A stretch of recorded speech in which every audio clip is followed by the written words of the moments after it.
Wonderful. Welcome to the Evangelism Podcast. I'm Daniel King, and I'm excited about telling people about Jesus. Today, I have a very special guest with me, Yuriy. Thank you for joining me on the Evangelism Podcast. Thanks for having me. Thank you. You are working in Ukraine. Ukraine has been in the news a lot lately because of the war. Tell me, what is the situation on the ground in Ukraine, and what are you doing to help? I'm founder and CEO of Hope for Ukraine. So it's a humanitarian aid organization that we've been working on the ground in Ukraine since 2016, way before the full-scale war.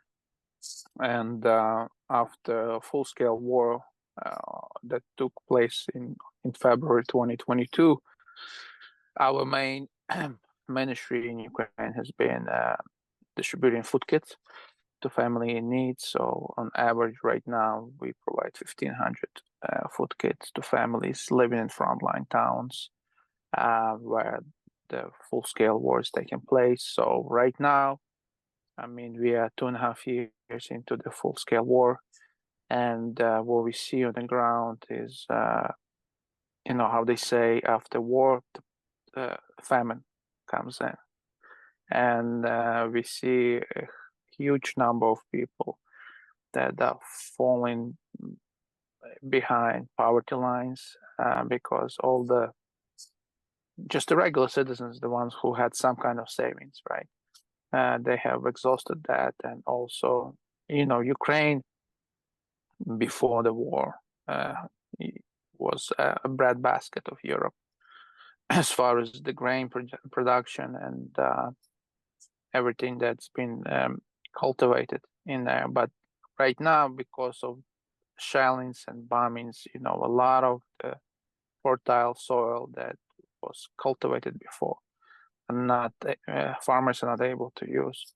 So basically, we see the Ukraine as a country going from being a breadbasket of the Europe to become a beggars of Europe.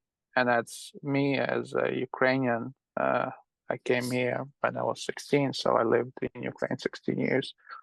My life is set to see how the evil forces of devil can use something like war to just ravage the whole country and destroy millions of lives. So the situation is bleak. It's not here in US and other parts of the world. It's not on the front line on the news, but because other things have come up. But we work on the ground every day, and we see that things are not getting better; they're getting worse. They're getting worse for regular citizens and the families that we serve. And so in this time of desperation, how is your organization able to help the people on the ground in Ukraine? Tell me what's happening on a day-to-day basis. So just to give you an idea that we feed in 1,500 families each week.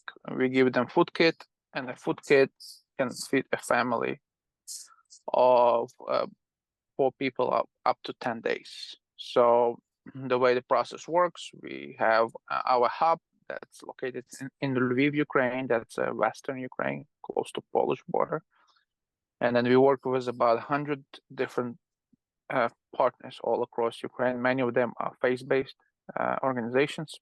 So every day we have 2 to 3 volunteering vans that come to our big warehouse in Lviv. They load up with the food kits, and they bring into hard hit zones. So most of our areas that we serve are folks in Donetsk region, Kherson region, Mykolaiv region, Kharkiv region, Sumy region. A lot of these territories, for example, in Kherson region, they used to be occupied by Russians.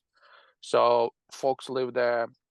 The infrastructure has been completely destroyed. Some of the families, they have not had light or running water there for like 2 years. So basically for them, these food kits that our volunteers bring, it's basically a lifeline because and there's no steady supply, or like there's not like a supermarket where you can go in and buy stuff. And so that's what we do every day, and that's our main program. The second one, we also provide after-school program for children of war, where we give kids opportunity after school to go to arts and craft classes. So we have tutoring opportunities, because so we understand that right now in Ukraine, most of the kids are raised by single mothers, because most of the male population in the army defending the country, a lot of them has been, just to give an idea, right now in Ukraine there's 70,000 amputees, and just to give you a comparison, France, right, which is twice the size of Ukraine as far as population goes, they have about 20,000 altogether, right?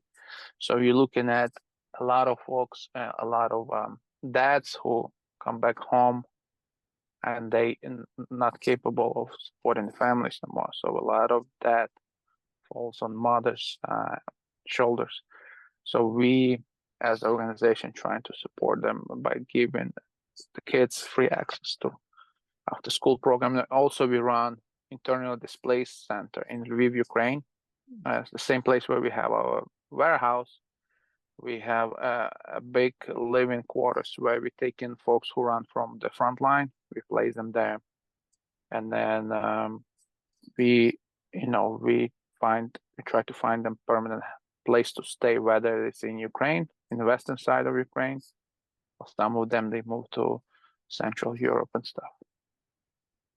What is happening spiritually in Ukraine? Often, when there is peace, people become complacent spiritually. But then, in times of war and displacement, people start turning to God for help.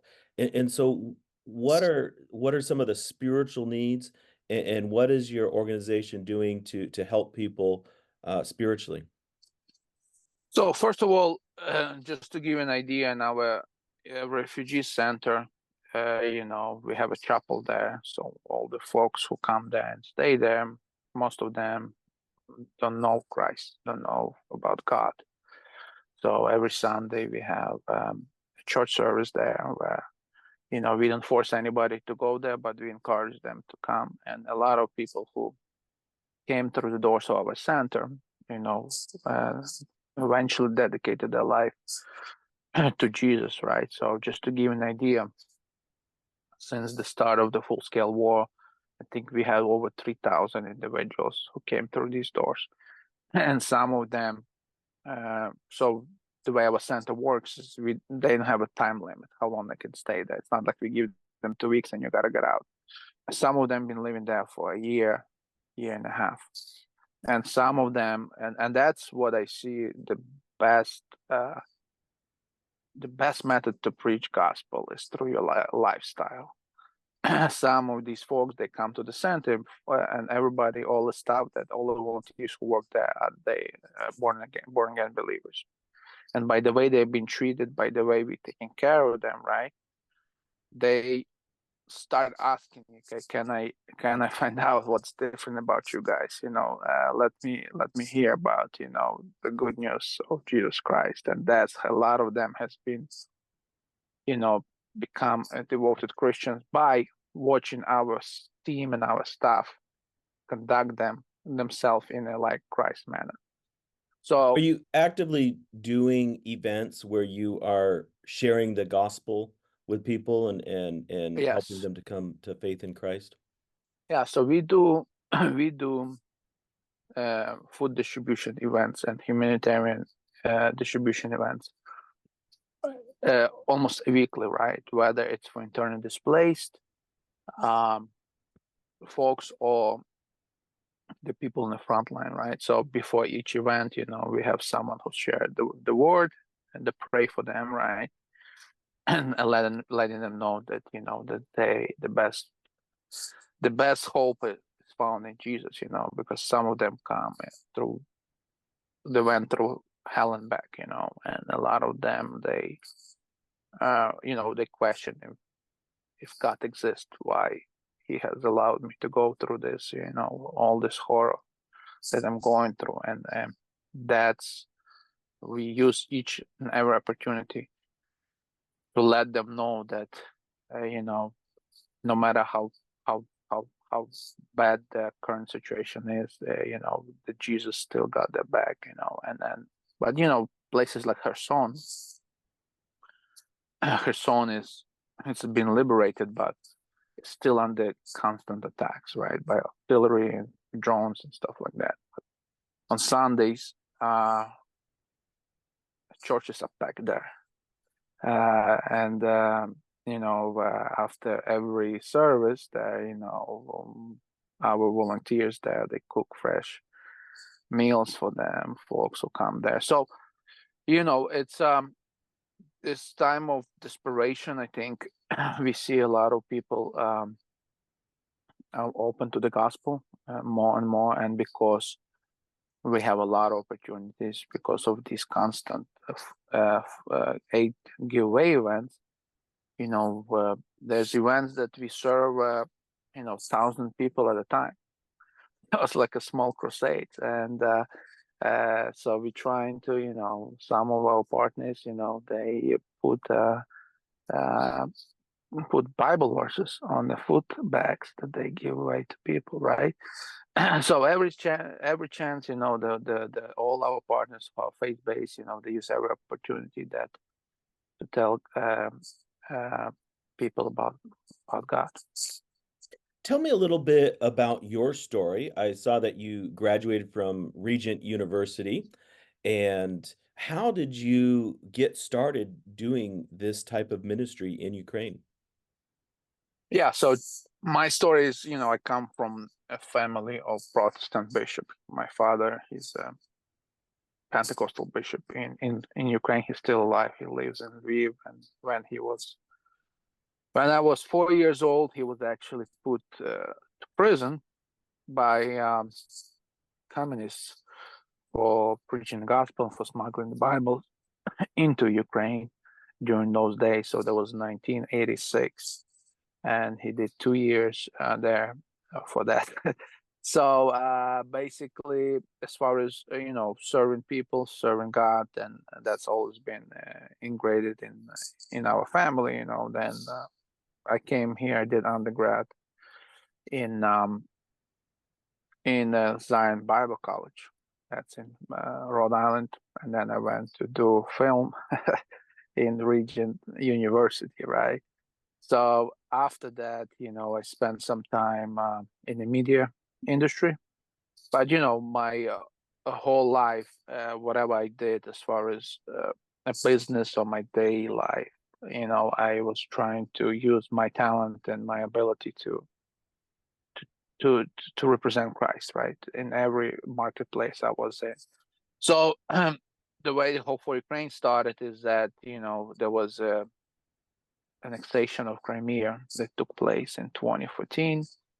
And at that time, we already saw a first wave of refugees. And also on the ground, we've seen there was a lot of kids that was treatable medical conditions. And that because the parents didn't have money to pay for extra medical treatments, these diseases would progress in their lives. So that's how we started to try to help these families who were poor, who were kids who were sick, and then little by little, and I believe this has all been designed by God from the beginning, right? Because I never planned on studying nonprofit, right? And nonprofit is really hard. I mean, it's a grueling kind of work. It's not like business where you have a goods and you sell it and then you get money back. Here is a different story. But God used everything to set the platform when 2022 would come. Because just to give an idea, since the full-scale war, I think right now we have served 97 million meals in Ukraine. Wow. So with with that amount, and 1,500 families, right? A week, and that's basically 1,500 opportunities to tell someone about Jesus each week. So I would never be able to do it, through like a regular means of evangelism, like going in a stadium or like. So I think it's this tool and this organization got used greatly to take so many people out of poverty, give people hope and tell them about Christ. And we don't keep the records of how many salvations or whatever, but I know that it's just if the snapshot from the people who come through our doors in the center, those 3,000 something individuals. I know about 80% of them have found Christ. That's yeah. That's amazing. It's horribly tragic what is happening in Ukraine, and eventually, I pray the war will come to an end. And when that happens, there's going to be so much ministry that needs to be done in Ukraine for many years to come. I mean, the scars from this war are going to be long and deep lasting. Uh, what role do you see that your organization will have in helping to heal after the war is over? It's all of the above, because what we see right now is,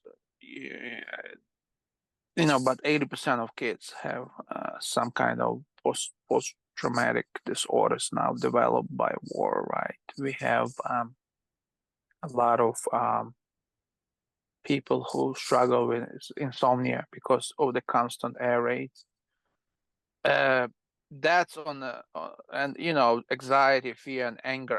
You got to understand that the healing process after everything's said and done is going to be the whole generation, and because some of the questions that we get a lot, if God is so good, and why this happening to our country, why this happened to my family. And that's something that we will have to work with, to try to rebuild these lives, right? To rebuild them spiritually, emotionally, and also, on a regular level, as far as, getting folks a home, job, education, because just to give an idea that most of the folks, that they lived okay life before 2022. And if all of a sudden, you lose everything, you have no home to go to, you have no job, your career, everything, and you basically all you have is you have one mattress to sleep on, now, and 2 meals a day to eat, and you have no way what you're gonna do with your life. This is basically it's really it's very hard for these individuals to process. So as us as an organization, I think we're gonna get involved a lot into counseling, rebuilding lives, and I think the most important is to find for these people to find closure, right? For them to understand that, okay, no matter what happened, the God still has a plan for me, and the way forward is to find in Jesus, anchoring my life in Him, and then He will be that person next to me who will never leave me or forsake me. So no matter what happened to me, so I think that's where we will go. Right now, we're still in emergency response, and we do what we can, because I always tell that I feel like I'm a firefighter. I have to these fires. Like one day we plan on doing Christmas gifts for Christmas season, and then we're dealing with energy crisis, so we have to divert into providing generators, right? So that's where we're at right now. But I think long run, it's going to be rebuilding lives and helping these families to to get reestablished again. Well, thank you so much for what you're doing to help the people of Ukraine during this very crucial time. God has prepared you for such a time as this. If someone is listening and they have a heart to help Ukraine, maybe they want to help to feed people, what is the website or a way that they can get in touch with you, find out more about your organization? Yeah, they can go to our website, hfu.org, and they can find more there.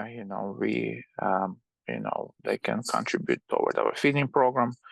They can learn more how they can help in Ukraine. So it's And that hfu.org. stands for Hope for Ukraine, Correct. HFU. Yeah, Hope for Ukraine. Yes. Wonderful.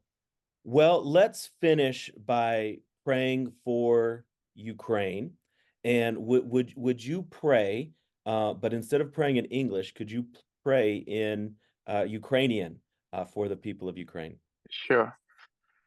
Господь Ісус, ми зараз стали перед тобою. Ми дякуємо тобі за цей час, що ми можемо спілкуватися про Україну і розказувати про потреби України.